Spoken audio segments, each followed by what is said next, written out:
สบายดีทุกคนมื้อนี้ก็อยู่กับบักเสียงอีกแล้ววันนี้บักเสียงก็จะพาทุกคนมาหาหน่อไม้แถวนาแถวบ้านค่อยนี่แหละแถวนี้บรรยากาศมันก็คือดีแห้งแล้วนี่ลมพัดเย็นสบาย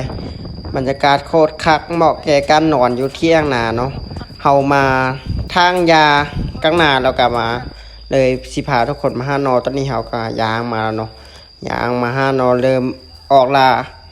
ออกหานอเฮาสิได้นอบ่เนาะมาเบิ่งนำกันว่านี่เฮาก็ปืนมาเจอนอห้างหนึ่งแล้วเนาะตอนนี้ได้ห้างทำอิฐเป็นห้างทำอิฐของเฮาเลยที่เฮาได้ท่านี้เฮาได้แล้วก็เฮาย่างไปตอนนี้คือวิวมันงามแฮงวิวสวยคักอีหลีเนาะ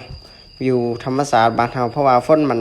กำลังสิตกมานะตอนนี้เฮาก็มาเจอนอห้างที่2ของเขาเนาะเป็นห้างที่2ที่เฮามาห้าอยู่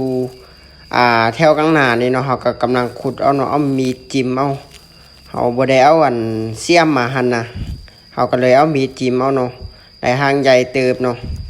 นี่เฮาก็ย่างไปหาหน่อยเนาะตอนนี้ย่างไปศอกไปปืดไปเฮาต้องได้ปืดดีๆเบิ่งได้ถ้าบ่เบิ่งดีๆนี่มันบ่เห็นได้นอเนี่ยเพราะมันจะอยู่ลับอยู่หลีเนาะนี่เฮาก็มาปืดนี่ก็เห็นแล้วเนาะนอห้างนี้เป็นห้างที่3ของเฮาก็ขุดเอาเนาะเอามีดเสียบหรือว่าปาดเอาเนาะนอของเฮาเนาะห้างนี้เฮาก็ได้มาแล้วเป็นที่เรียบร้อยเนาะวันนี้ก็มาเจอห้าง2ห้างเนาะที่อยู่ไกลๆหรือว่าติดกันอยู่นี่แหละเพราะว่าขุดไปขุดมาแล้วก็เห็นนอเนาะตอนนี้เฮาก็ย่างไปศอกอีกย่างไปย่างมาวันนี้ก็ให้น้องเฮามาขุดเอาเนาะวันนี้เฮาจะเป็นคนจับกองหรือว่าถือกองเนาะเพราะว่านอมันออกอยู่วันนี้เนาะน้องเฮามัน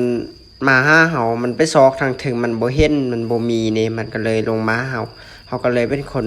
ถือกองเป็นคนถ่ายวิดีโอจับโทรศัพท์ถ่ายให้น้องเนาะให้น้องเป็นคนขุดเอานี่เฮาขุดไปขุดมาอยู่วันนี้เฮาก็ได้2-3ห้างพุ่นใดวันนี้นะห้างใหญ่เติบใดวันนี้นะเพราะว่าเอาซอกไปซอกมาขุดไปขุดมาแล้วมันก็เห็นอีกนี่ก็แม่นก้อเดียวกันนี่ละห้างนี่เนี่ยขุดป้าห้างใหญ่เติบเลยน้องเขาก็พยายามงึดมึงมันงัดแล้วนะงัดสุดแหงเลยป้าห้างใหญ่เติบห้างนี้นะมันให้แท้วาวนะก้อนสีใดมานะโมเมนต์เรื่องง่ายๆเลยเพราะว่าเขาบ่ได้เอาเสียมมาวันนี้เขาก็ยางไปโลไปต่อเนาะซอกไปจนกลัวเขาสีใดพอเนาะนี่มันมาเจอนอห้างนี้อีกแล้วนี่ก็เขาก็บอกมันยางลงมาดีๆมันก็บ่ยางมันโดดลงมาเลยเนาะมาแล้วก็มาเจอนอห้างหน่อยอยู่นี่อีกวันนี้น้องก็แยกทางเขาไปหานอน้องเขาก็เลยมาซอกคนที่เขาก็เลยเคลียร์ไปเคลียร์มานี่เคลียร์เขาก็นี่มันก็เห็นนออีกห้างหนึ่งแล้วเขาก็เลยเริ่มขุดเอาน้องเพราะว่าน้องเขามันเปลี่ยนมีดนำเขานี่เขาพาไม่เขามันก็ค่อนข้างจะลำบากนึงตอนนี้เขาก็กำลังหักไปหักมาสุดท้ายบัวได้หัวให้ครบเนาะหัวมันขาดตอนนี้น้องสายเขาก็ยางไปก่อนเขาตอนนี้เขาข้ามน้ำกำลังข้ามน้ำไปเนาะข้ามมาฝั่งนี้มาซอกนอฝั่งนี้น้องเขามันไปก่อนเขาเราบุท่าเขาเลยเนาะเขามานี่เขาก็มาเห็นนอ2ห้างนี้ได้ห้างนอ2ห้างนี่เป็นห้างสุดท้ายเขาก็พอแล้วเนาะพอกลับบ้านเนาะฝนกำลังสิตกลมกับพัดแห้งเขาก็ขับรถกลับบ้านโอ้คลิปไว้เท่านี้เนาะมื้อหน้าสิพาเอาใหม่